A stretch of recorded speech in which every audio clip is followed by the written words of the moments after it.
जय हिंद। गुरु educational study 4.4 में आपका स्वागत है। जैसा कि आप जानते हैं कि हम लोग वनडे एग्ज़ाम के हिसाब से केमिस्ट्री को कवर करते हुए चल रहे थे, जिसमें हम लोग पिछली क्लास में हम लोग मेटल नॉन मेटल के बारे में पढ़ रहे थे, जिसमें हम लोग बहुत से मेटल के बारे में पढ़े थे, जैसे पोटेशियम, कैल्शियम, एल्युमिनियम और सिल्वर और अर्जेंटीनम के बारे में हम लोग पढ़े थे। तो आज हम लोग आयरन के बारे में पढ़ेंगे, अगली धातु आयरन के बारे में।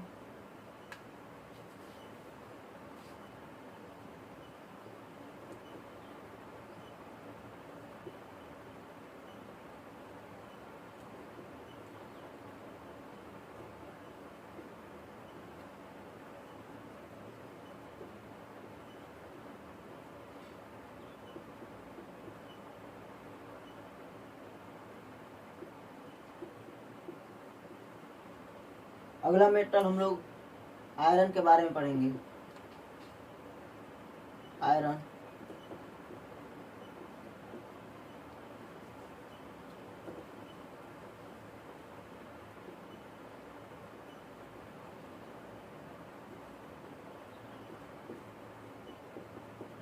आयरन के बारे में हम लोग पढ़ेंगे।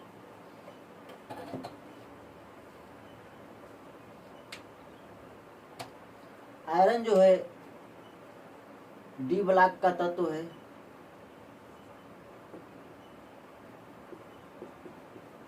आयरन जो है डी ब्लॉक का तत्व है। यह पृथ्वी पर हमें दूसरी सबसे अधिक मात्रा में पाए जाने वाली धातु है। पृथ्वी पर हमें यह दूसरी स्थान पर सबसे ज़्यादा मात्रा में पाए जाने वाली धातु है। दूसरे स्थान पर सबसे ज़्यादा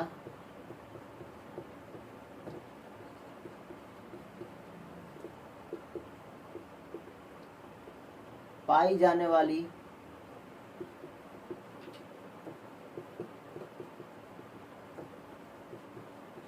धातु है। इसका एटॉमिक नंबर 26 होता है।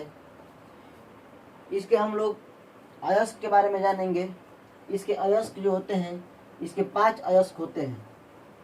आयरन के 5 और होते हैं, 5 और होते हैं, जिसमें पहला हेमेटाइट,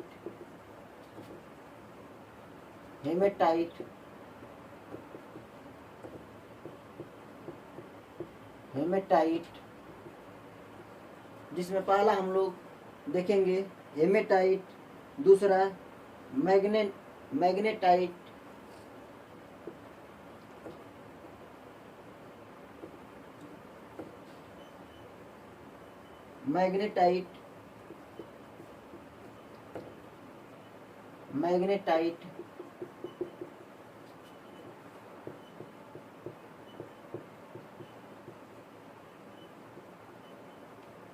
मैग्नेटाइट।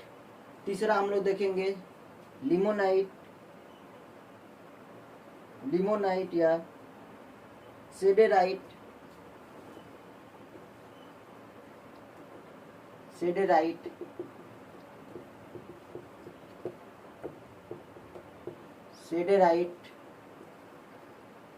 चौथा पायराइट,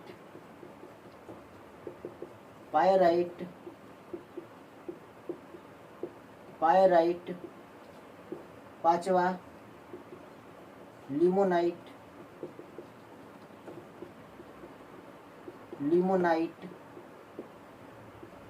पांचवा जो है लिमोनाइट।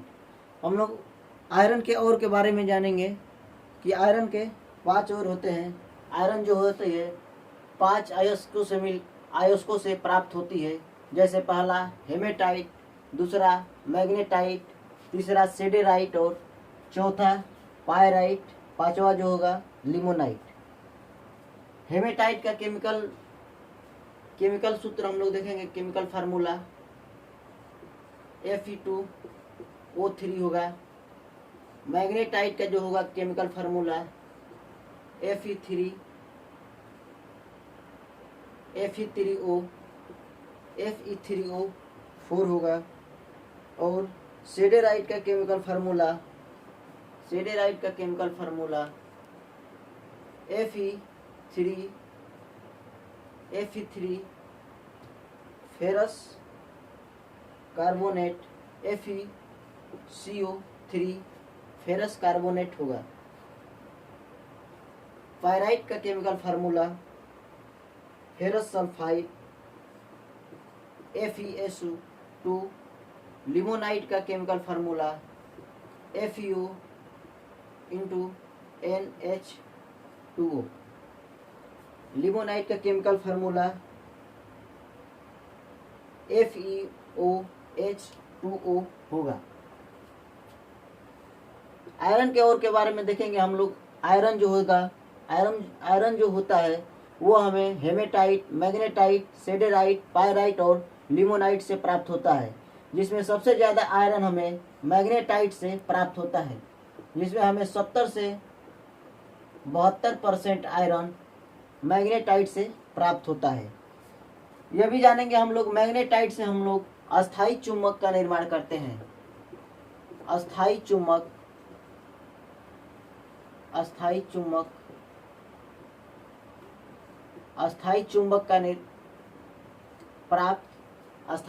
प्राप्त हम लोग मैग्नेटाइट से अस्थायी चुंबक प्राप्त करते हैं। मैग्नेटाइट से हम लोग अस्थायी चुंबक प्राप्त कर। इसके बाद हम लोग आयरन के ऑक्सीडेशन नंबर के आधार पर हम लोग इसको कितनों भागों में बांटते हैं उसको जानेंगे। आयरन को ऑक्सीडेशन नंबर के आधार पर, ऑक्सीकरण संख्या के आधार पर हम लोग इसको कितने भागों में बांटते हैं।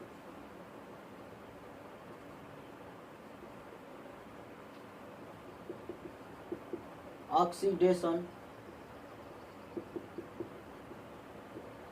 नंबर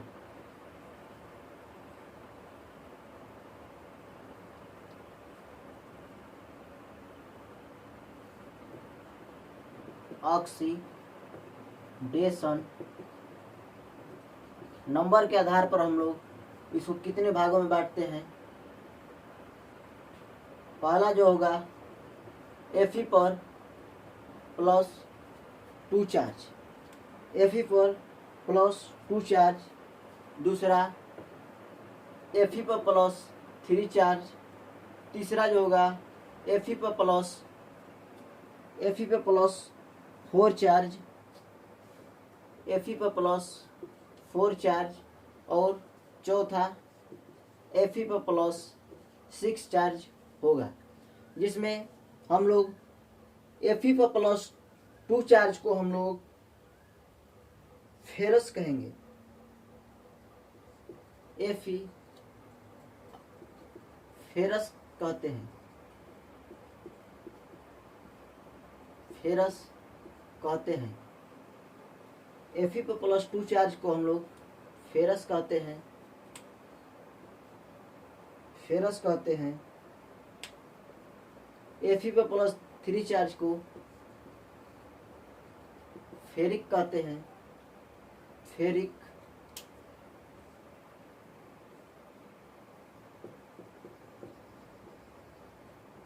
फेरिक कहते हैं।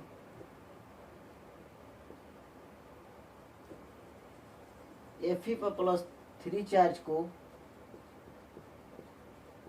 फेरिक कहते हैं, फेरिक कहते हैं। और Fe पर +4 चार्ज को हम लोग परफेरिट कहते हैं, परफेरिट।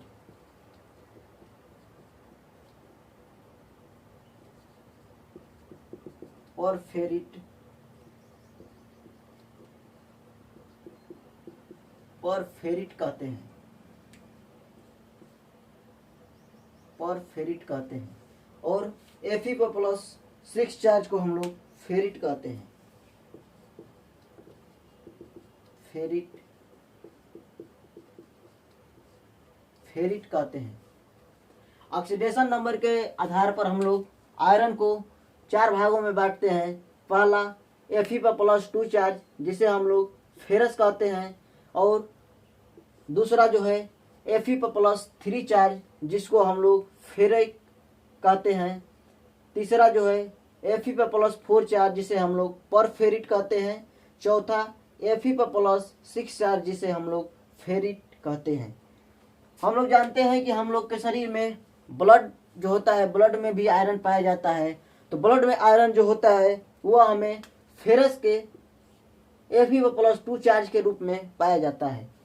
हम लोग के शरीर में ब्लड में आयरन Fe+2 चार्ज के रूप में पाया जाता है। इसके बाद हम लोग आयरन के प्रकार के बारे में जानेंगे। आयरन कितने प्रकार का होता है, लोहा कितने प्रकार का होता है। तो लोहा जो होता है 3 प्रकार का होता है। लोहा जो होता है वह 3 प्रकार का होता है। कास्ट आयरन,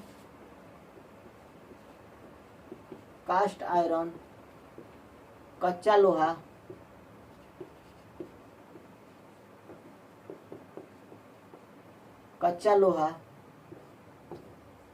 दूसरा पिग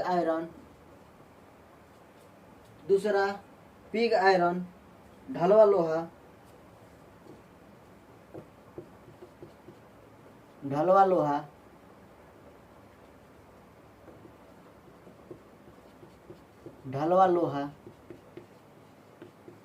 तीसरा रोट आयरन,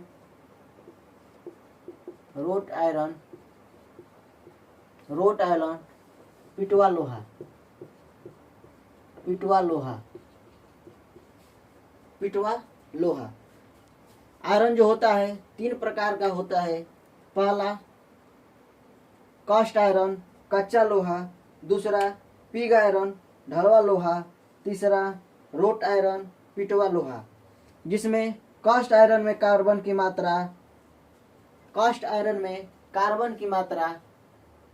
मात्रा 4 से 4.5% होती है।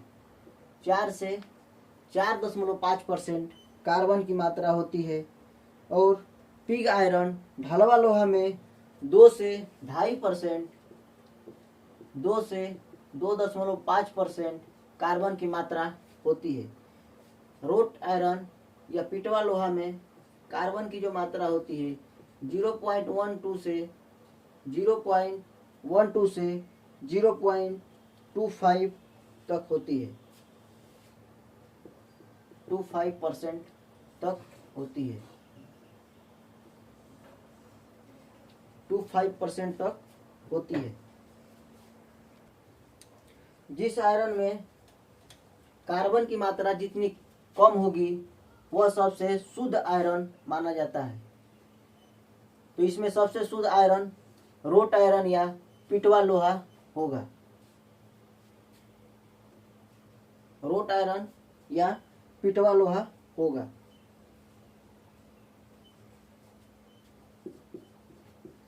प्योर आयरन पिटवा लोहा या रोट आयरन होगा। यह अच्छी क्वालिटी का लोहा होता है।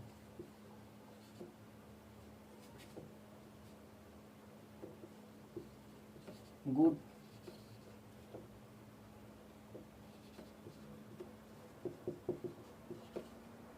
यह अच्छी क्वालिटी का लोहा होता है। इसमें पिटवा लोहा में जंग नहीं लगती है, पिटवा लोहा में जंग नहीं लगती है।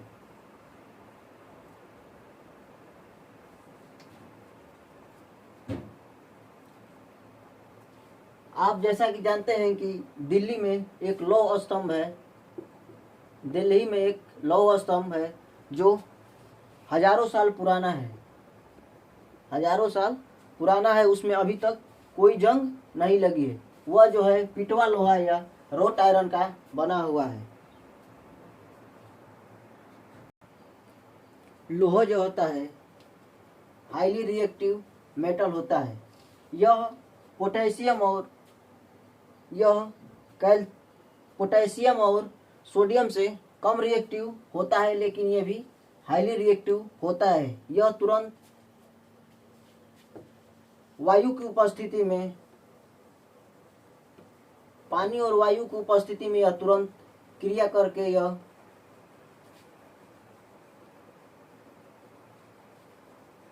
क्रिया कर लेता है, जिससे इसका क्षरण होने लगता है, इस पर जंग लगने लगता है। लोहे पर जंग लगना, जंग लगना, यह लोहे नम वायु से क्रिया करके नम वायु से तुरंत क्रिया कर लेता है। जैसा कि हम लोग जानते हैं वायु में ऑक्सीजन होता है,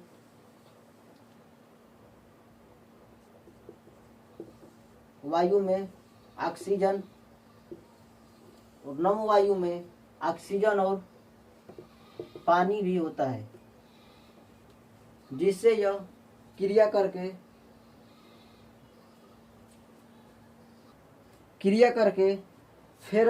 फेरिक ऑक्साइड या जंग का निर्माण होता है। Fe2O3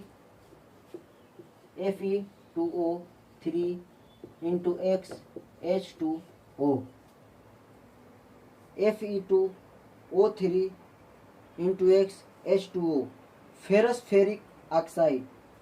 इसका केमिकल नेम फेरिक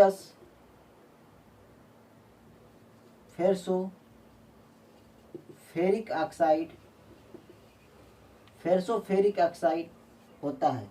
इसका केमिकल नेम फेरिक ऑक्साइड होता है, फेरिक ऑक्साइड होता है। लोहा जो होता है हाईली रिएक्टिव मेटल होता है, जो नम वायु से क्रिया करके फेरिक ऑक्साइड या जंग का निर्माण करता है। जैसा कि आप जानते हैं कि पैंट के जेब में या शर्ट में लोहे की बटन आती है, जिससे कपड़े में लोहे मूर्छा या जंग लग जाता है, जिसको छुड़ाने के लिए हम लोग ऑक्जेलिक एसिड का प्रयोग करते हैं। ऑक्जेलिक एसिड का प्रयोग करते हैं। ऑक्जेलिक एसिड का प्रयोग करते हैं। ऑक्जेलिक एसिड का प्रयोग हम लोग कपड़े पर लगी जंग को छुड़ाने के लिए करते हैं। अब लोहे पर जंग लगने के परिणाम क्या होंगे, उस पर होने वाले परिवर्तन क्या होंगे, हम लोग जानेंगे। लोहे पर जंग लगने से लोहे का भार जो होता है वह बढ़ जाता है। लोहे पर जंग लगने से लोहे का भार बढ़ जाता है। लोहे का भार जो है बढ़ जाता है। लोहे पर जंग लगने से लोहे का भार बढ़ जाता है। इसकी मजबूती में कमी आती है। इसकी मजबूती में कमी आती है। मजबूती में कमी आती है। इस पर जंग जो होता है लाल भूरे रंग का होता है। लाल भूरे रंग का, इस पर जंग लाल भूरे रंग का होता है। लाल भूरे रंग का जंग होता है।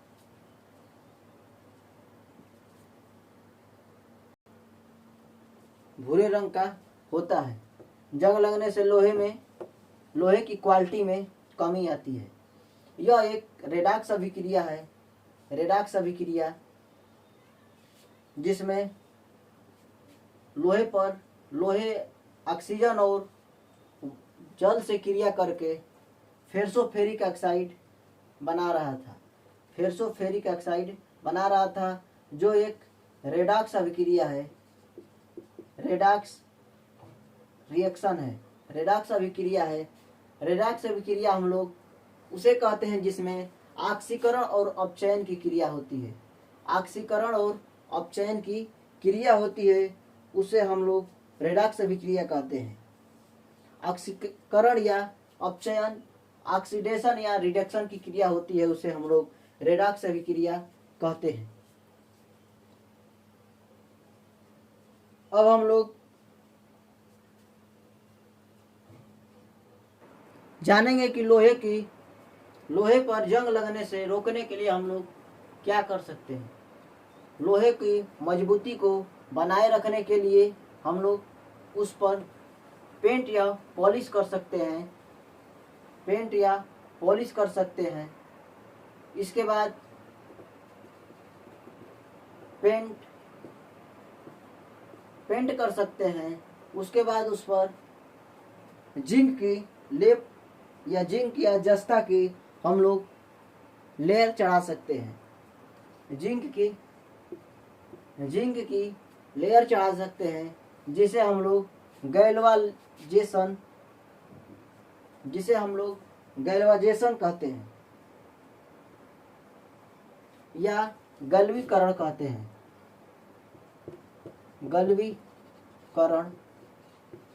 गलवीकरण या गैल्वाजेशन कहते हैं। यह अभिक्रिया जिंक पर, आयरन पर, लोहे पर जिंक चढ़ाने की क्रिया को हम लोग यसद लेपन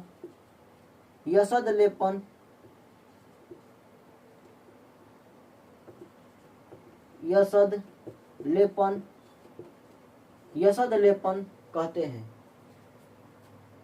आयरन लोहे पर हम लोग जिंक की परत चढ़ाने की क्रिया को हम लोग यसद लेपन कहते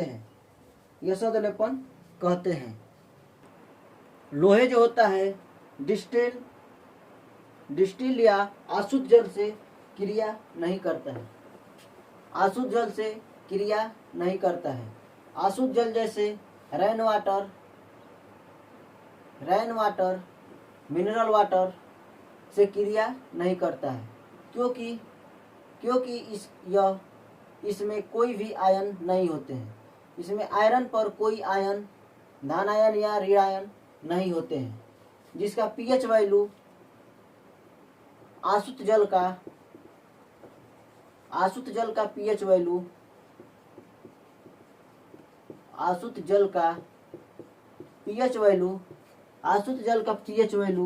7 होता है। पीएच वैल्यू 7 होता है। आशुद्ध जल का पीएच वैल्यू 7 होता है।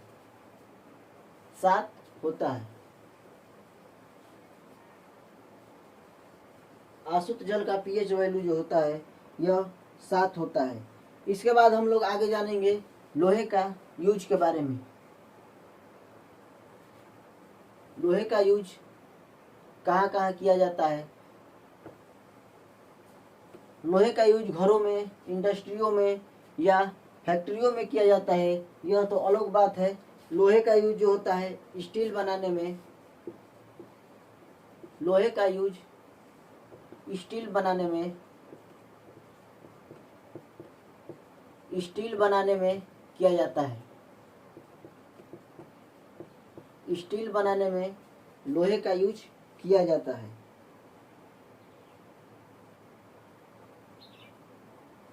स्टील बनाने में लोहे का यूज किया जाता है।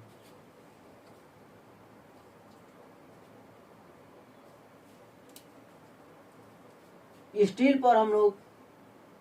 पर वेल्डिंग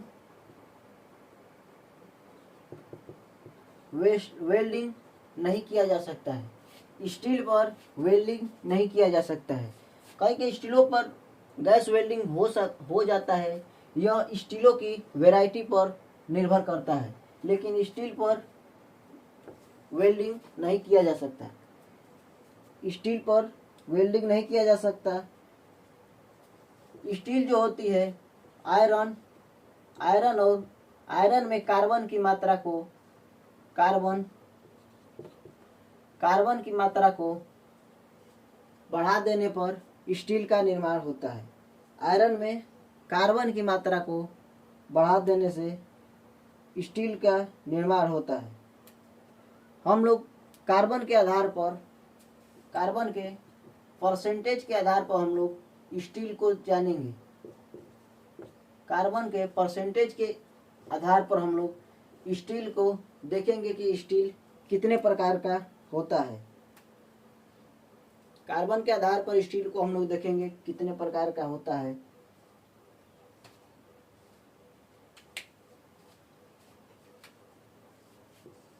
हार्ड स्टील, पहला हार्ड स्टील, कठोर स्टील, कठोर स्टील। दूसरा mild steel, mild steel, mild steel, mild steel या मध्यम स्टील।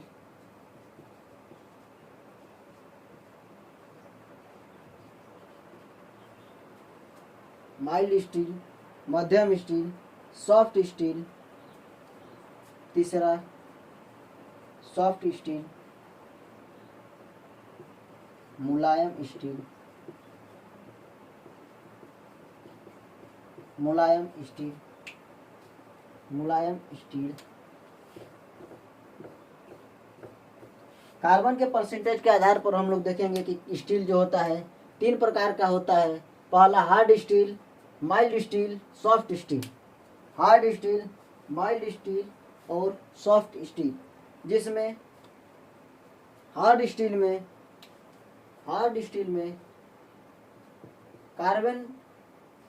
कार्बन की मात्रा, हार्ड स्टील में कार्बन की मात्रा 1 से 1.5% तक होती है। 1 से 1.5%, 1 से 1.5% होती है। 1 से 1.5% होती है। माइल्ड स्टील में कार्बन की मात्रा, माइल्ड स्टील में कार्बन की मात्रा जो होती है 0.0 से 0.5% होती है। कार्बन की मात्रा 0.5% होती है। और सॉफ्ट स्टील में कार्बन की मात्रा 0.1% होती है।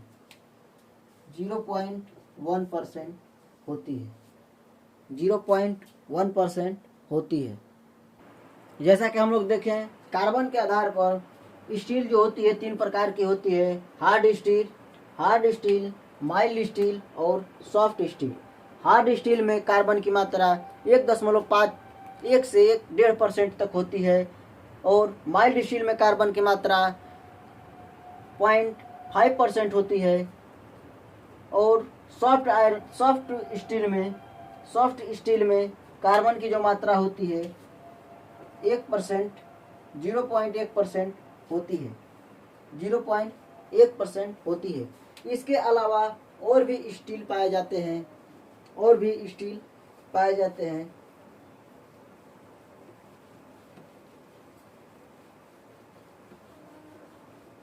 और भी स्टील पाए जाते हैं, जिसमें स्टेनलेस स्टील,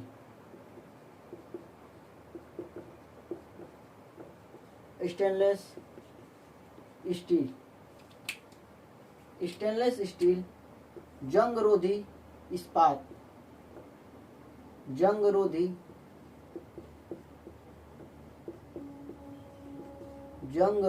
इस्पात, जंगरोधी इस्पात, जंगरोधी इस्पात, जंगरोधी इस्पात।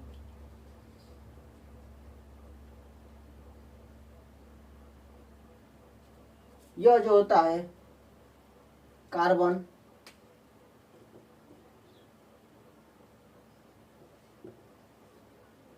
यह जो होता है आयरन, क्रोमियम और निकेल से मिलकर बना होता है। क्रोमियम और निकिल से मिलकर बना होता है। यह आयरन, क्रोमियम और निकिल से मिलकर बना होता है, जिसमें आयरन जो होता है, आयरन 70%, क्रोमियम 18%, और निकिल 12% मिला होता है। स्टेनलेस स्टील या जंग रोधी इस्पात में फेरस लोहा 70%, क्रोमियम 18% और निकिल 12% मिला होता है। इसके बाद हम लोग अगला स्टील जानेंगे।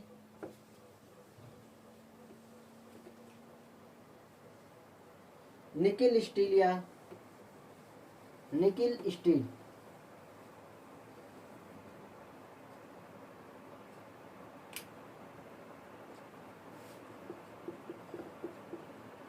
निकिल स्टील जिसमें निकिल की मात्रा ज़्यादा होती है और कार्बन प्लस फेरस आयरन पाया जाता है। इसी प्रकार टंगस्टन स्टील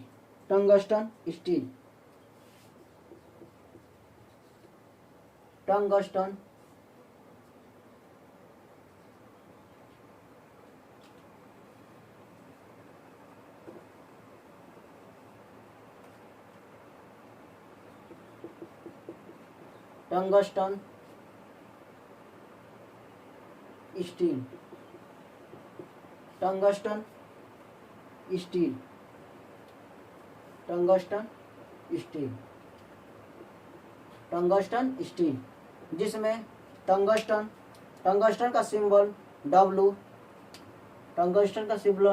W होता है और इसमें कार्बन प्लस फेरस। इसमें टंगस्टन स्टील में टंगस्टन की मात्रा ज़्यादा होती है।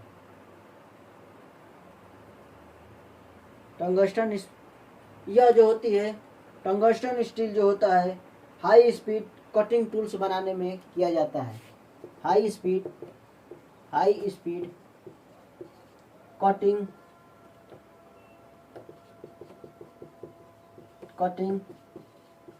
कटिंग टूल्स बनाने में किया जाता है।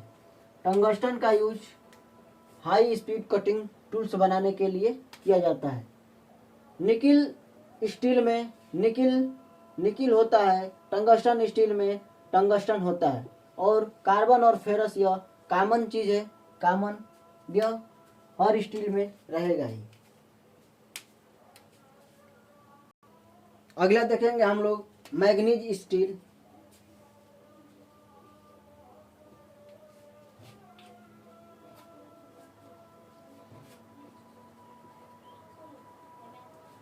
मैग्नीज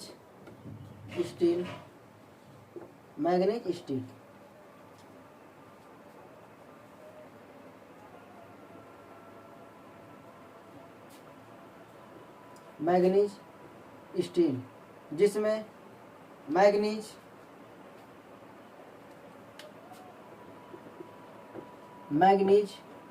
कार्बन प्लस फेरस होता है। मैग्नीज कार्बन और फेरस से मिलकर बना होता है। मैग्नीज स्टील का यूज हम लोग ड्रिल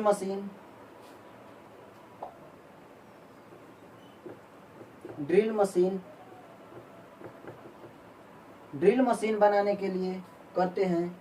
इसका यूज लॉकर या तिजोरी बनाने के लिए या लॉकर बनाने के लिए हम लोग करते हैं। इसके बाद हम लोग नोट करके लिखेंगे, अस्थाई चुंबक के लिए हम लोग किन मेटल का यूज करते हैं। अस्थाई चुंबक में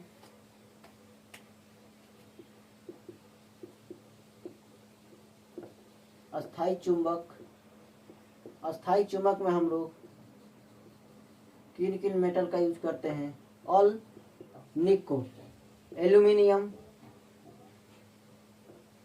Al से एल्युमिनियम, Na से निकिल, CO से कोबाल्ट, CO से कोबाल्ट।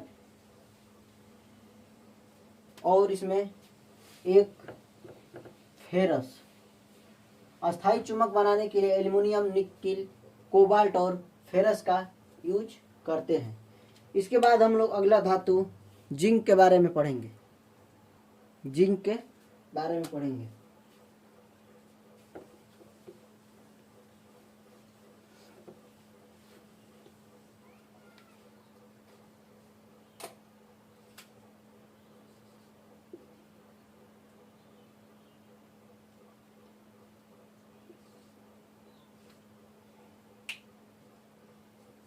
जिंक का एटॉमिक नंबर, जिंक का एटॉमिक नंबर 30 होता है। इसकी वैलेंसी +2 होती है। इसकी वैलेंसी +2 होती है। इसकी ओर के बारे में पढ़ेंगे, ओर के बारे में जानेंगे। जिंक किन किन ओर से, किन के अयस्कों से प्राप्त होती है। तो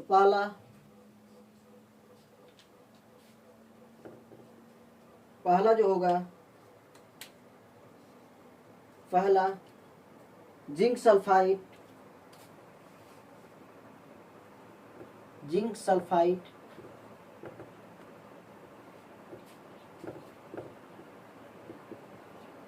जिंक सल्फाइड, जिंक सल्फाइड। दूसरा zinc carbonate, zinc zinc zinc carbonate, zinc carbonate.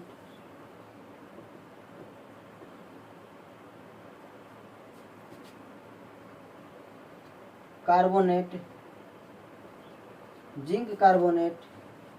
और तीसरा जो होगा जिंक ऑक्साइड, जिंक ऑक्साइड,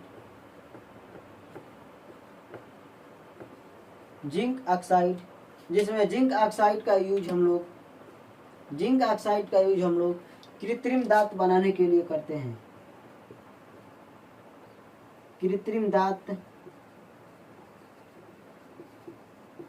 कृत्रिम दांत बनाने के लिए हम लोग जिंक ऑक्साइड का उपयोग करते हैं। जिंक जो होता है वह जिंक सल्फाइड, जिंक कार्बोनेट और जिंक ऑक्साइड से अधिकांश प्राप्त किया जाता है। यह तीनों जिंक के अयस्क हैं, जिंक के ओर हैं। इसके बाद हम लोग जिंक के यूज के बारे में जानेंगे। जिंक का यूज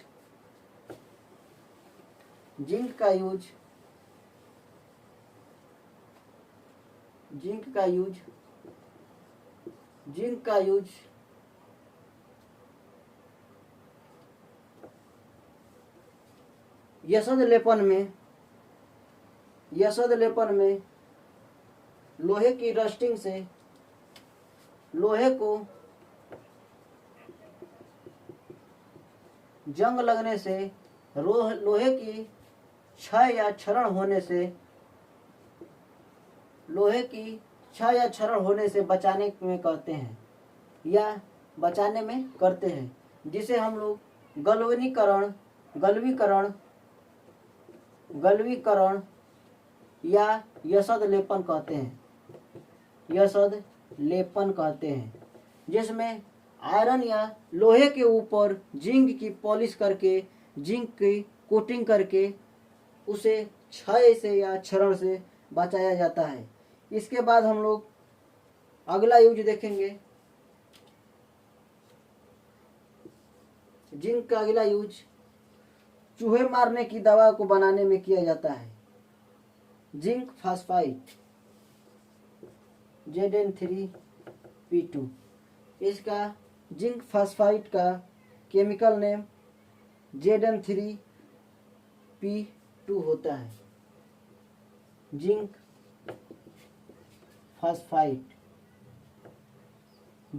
फास्फाइड, जिसका यूज चूहे मारने की दवा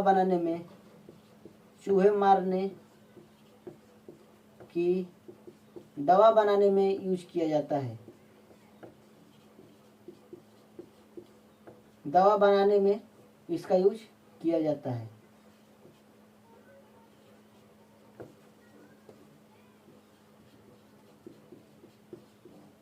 चूहे मारने की दवा बनाने में इसका यूज किया जाता है। इसके बाद अगला हम लोग जानेंगे जिंक सल्फाइड की क्रिया।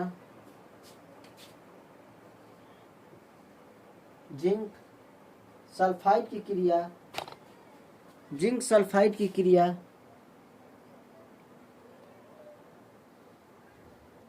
जिंक सल्फाइड की क्रिया barium sulphate, barium sulphate, barium sulphate,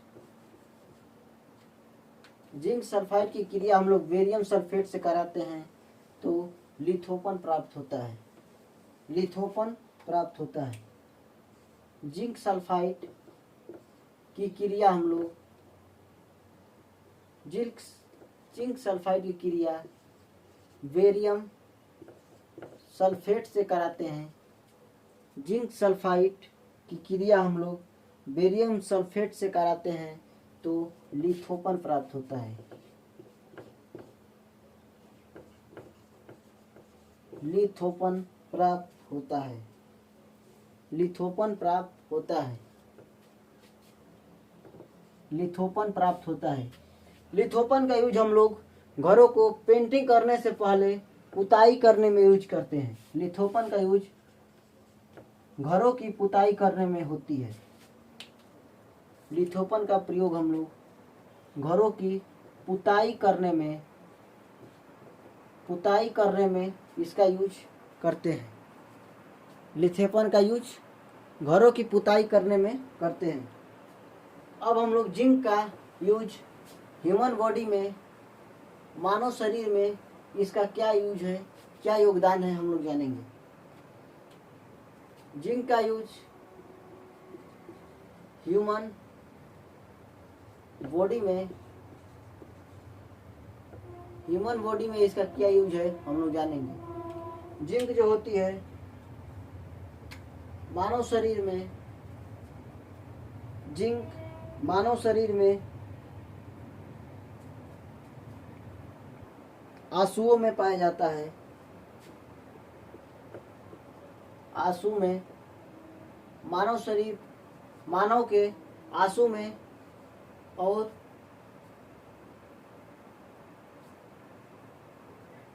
और उसके पसीने में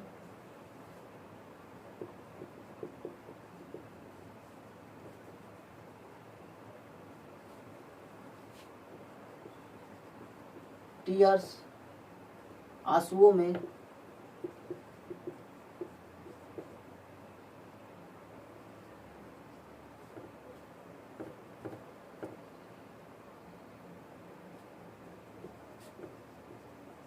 स्वेट, पसीने में, और जिंक जो होगा मनुष्य के लारों में,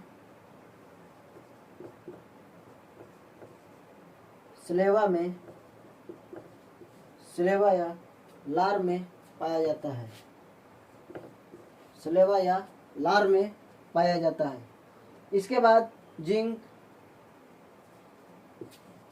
जो होता है वह हार्मोन में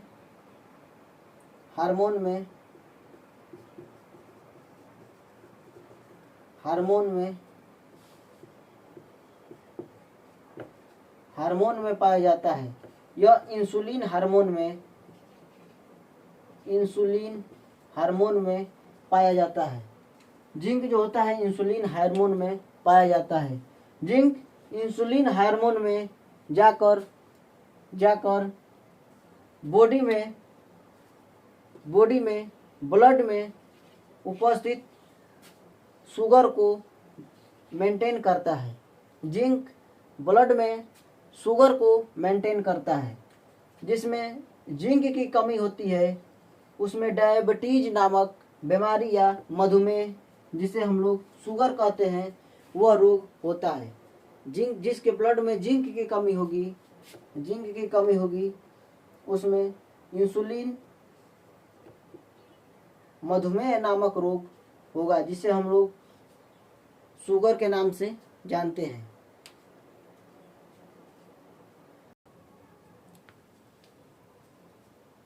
शुगर नामक बीमारी में